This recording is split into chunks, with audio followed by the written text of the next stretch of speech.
The sound of my uncle's voice echoed through the executive floor of Harrison Enterprises. "Clean out your desk, James. You have 1 hour." He stood in my office doorway, a smirk playing on his lips as he watched me begin to pack my personal belongings. 5 years of dedication. 5 years of being the first one in and the last one out.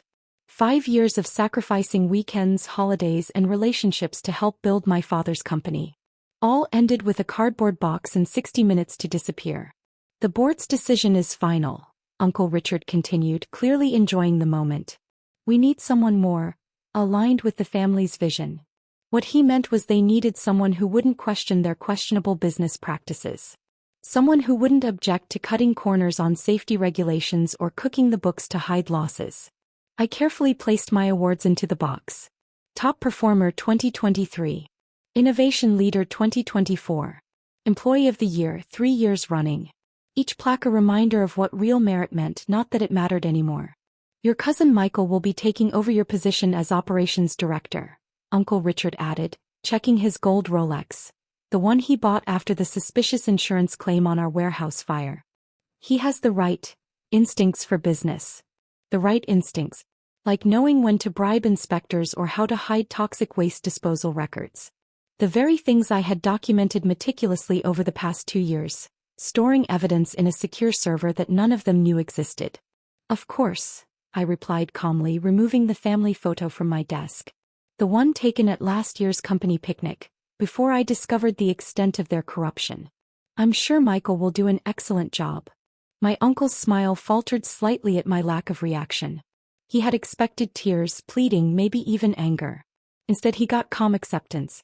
What he didn't know was that this moment, this exact scenario, was something I had anticipated and planned for.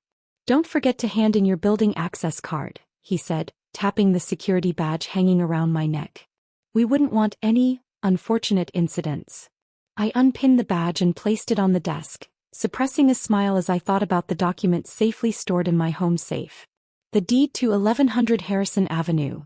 This very building, purchased 6 months ago through my shell company Phoenix Properties. "Oh, and James." Uncle Richard paused at the door. "Your father wanted me to remind you that the family dinner on Sunday is for active employees only. No point in making things awkward." I nodded, thinking about the notice my property management company had sent out yesterday. The one informing all tenants of Harrison Enterprises building that ownership had changed hands.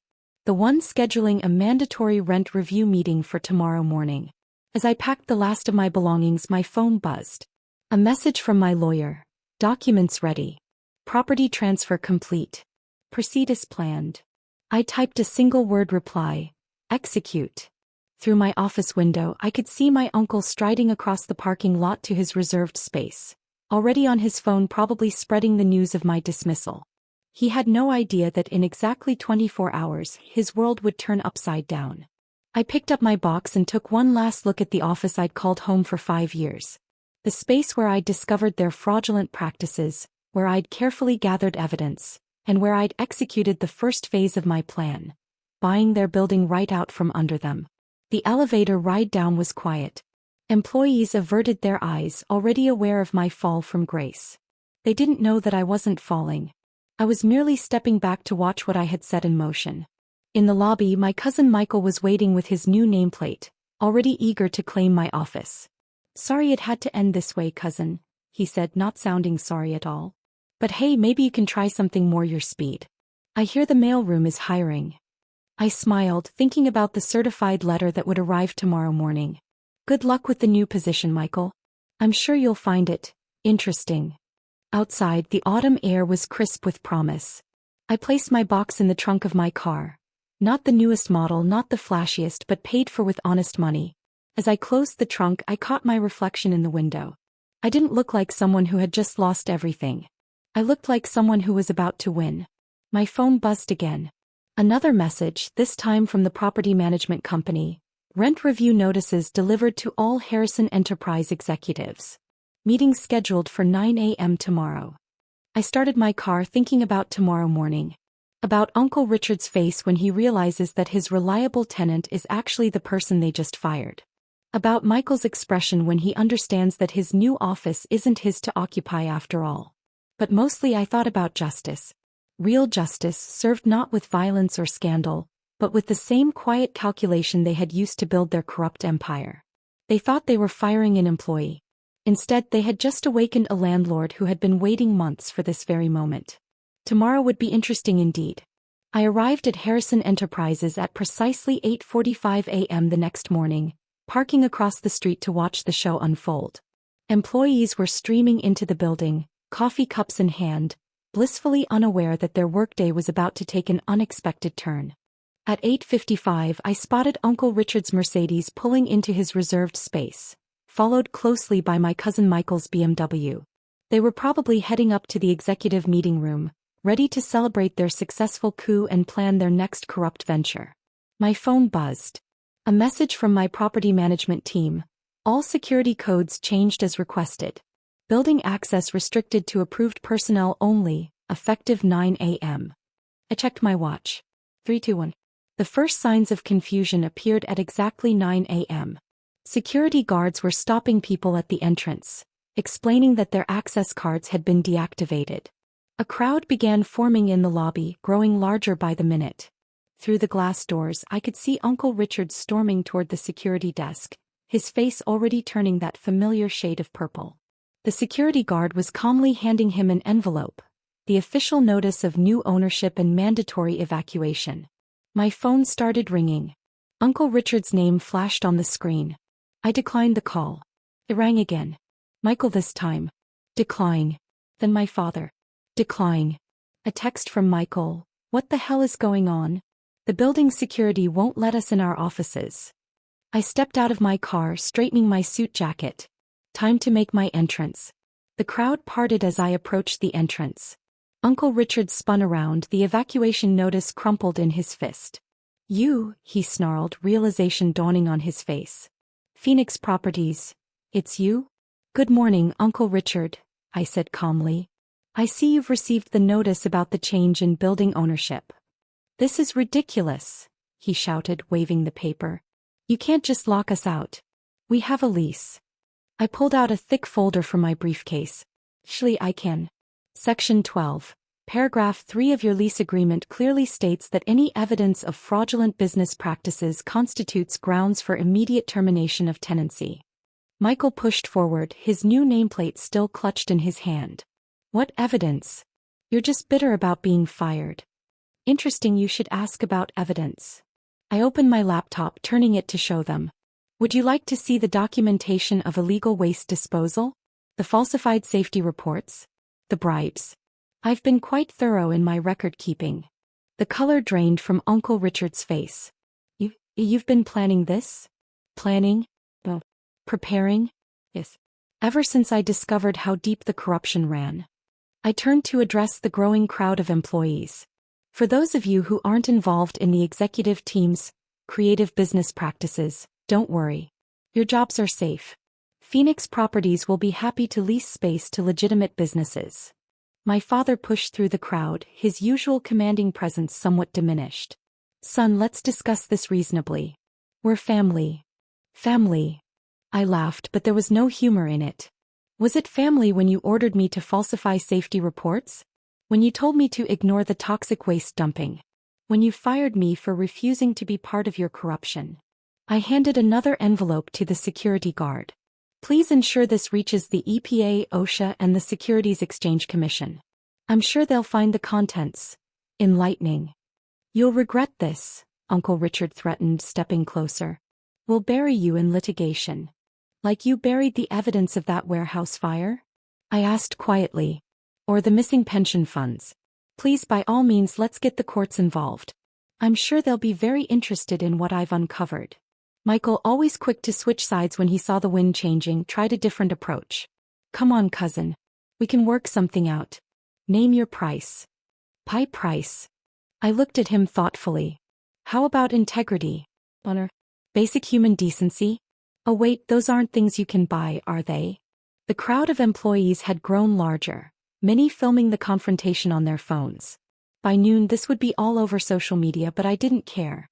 5 years of watching their corruption, of gathering evidence, of planning this moment had led to this. You have exactly 4 hours to remove your personal belongings from the building, I announced. After that, anything left behind will be considered evidence and turned over to the authorities. 4 hours. Uncle Richard exploded. You gave us 24 hours in the notice. Yes, well, I smiled. I learned from the best about changing terms without notice. Consider it a family tradition. As chaos erupted around me, my phone buzzed with a message from my lawyer. EPA and SEC agents en route. Whistleblower protections in place. Everything proceeding as planned. I looked at my family, my corrupt, arrogant family, and saw their carefully constructed world crumbling around them. They had taught me many lessons over the years, but perhaps the most important one was this. Sometimes justice comes not from confrontation, but from careful preparation and perfect timing. The next few hours would be interesting indeed. But this was just the beginning of their reckoning. 1 week later, I sat in my new office. Ironically, the same one they had forced me to clear out, watching the morning news. The headlines were exactly what I had expected. Harrison Enterprises executives indicted on multiple charges. EPA launches major investigation into corporate environmental violations. Family empire crumbles. The inside story of corporate corruption. My phone had been buzzing constantly with messages from family members, their tones evolving from threatening to desperate as the reality of their situation sank in. Uncle Richard, you've destroyed this family. Michael, please, we can still fix this. Dad, son, let's talk about this. We're still family. I left them all unread, just like they had ignored my warnings about their illegal practices for years. A knock at my door interrupted my thoughts. My assistant, Sarah, entered with a stack of papers. The new lease applications are ready for review, Mr. Harrison. And... She paused. Your mother is in the lobby. Again. I sighed, thinking about my mother's daily attempts to fix the situation. Yesterday she had tried guilt. How could you do this to your own family? The day before it was bribery. We can make you a partner, give you anything you want. Tell her I'm in a meeting, I said, turning back to my work. The building was already attracting better tenants. Legitimate businesses that didn't need to hide toxic waste or bribe inspectors. My phone buzzed again. A text from my cousin Michael's wife. They're freezing our accounts. The children's private school is asking about tuition. Please, we're family. Family. That word had lost its meaning long ago, somewhere between the first covered-up violation and the last ignored warning. The afternoon brought more developments. The SEC had frozen most of the family's assets pending investigation. Uncle Richard's country club membership was revoked. A social death sentence in his circles. Michael's BMW was repossessed. The empire they had built on corruption was crumbling, piece by piece. A message from my lawyer arrived. Criminal charges being filed tomorrow. Do you want to proceed with civil suits as well? I thought about it for a moment, then replied, hold off. The criminal charges will be enough. Let's focus on rebuilding something better. Around 6 p.m. as I was preparing to leave, my father appeared in my doorway. He looked older, tired, his usual confidence replaced by desperation. Son, he started, I know we made mistakes. Mistakes? I interrupted, standing up. Dumping toxic waste was a mistake. Falsifying safety reports was a mistake. Firing your own son for refusing to be corrupt was a mistake. We were protecting the family business. No, I said quietly, you were destroying it. Along with people's lives, the environment, and any shred of integrity we had left. He slumped into a chair, suddenly looking very small. What do you want from us? Nothing, I replied. I don't want anything from you. What I want is to build something better. Something honest. Something that helps people instead of harming them. And us. Your family. I looked at him thoughtfully. You'll face the consequences of your actions. All of you. And then maybe you'll learn what I learned. That success built on corruption isn't success at all. As security escorted him out, I turned back to my window, looking out over the city. The building that had once housed their corrupt empire would now become something different. I had already started discussions with environmental cleanup companies, tech startups focused on sustainability, and legitimate businesses that shared my vision of ethical success. My phone buzzed one last time. A message from an unexpected source. My grandfather, who had passed away years ago, but whose words had been saved in my phone. Remember, son, true success isn't about what you can take. It's about what you can build. And sometimes you have to tear down something corrupt to build something pure. The next morning as I walked into the building, my building, I passed the newly installed plaque in the lobby. Harrison Innovation Center. Building tomorrow's success on today's integrity. The security guard nodded respectfully. Good morning, Mr. Harrison. Good morning, Tom, I replied, noticing the former Harrison Enterprises employees now working for legitimate companies in the building. They looked happier, unburdened by the weight of corruption they had been forced to carry. My assistant met me with the day's schedule. The environmental cleanup team is ready to start work on the old warehouse site. And the ethics committee you established wants to review the new tenant guidelines. I smiled, thinking about how different this was from the family business meetings that used to occupy my mornings. No more covering up violations, no more bribes to hide, no more corruption to manage. One more thing, Sarah added. The Business Journal wants to interview you about transforming a family empire into a force for positive change. Should I schedule it? I thought about it for a moment. Maybe it was time to tell the whole story. Not for revenge, but as a lesson about choosing integrity over easy profit, truth over family loyalty when that loyalty demanded corruption. Schedule it, I said. People should know that sometimes, the hardest business decision is doing the right thing, especially when it means standing against your own family. As I settled into my office, I looked at the empty building across the street where Harrison Enterprises had once planned to expand their corrupt empire. Instead, it would become a green technology center, turning a symbol of corruption into a beacon of innovation. Sometimes success isn't about maintaining a corrupt legacy. Sometimes it's about having the courage to tear it down and build something better in its place. And sometimes the best revenge isn't revenge at all. It's redemption.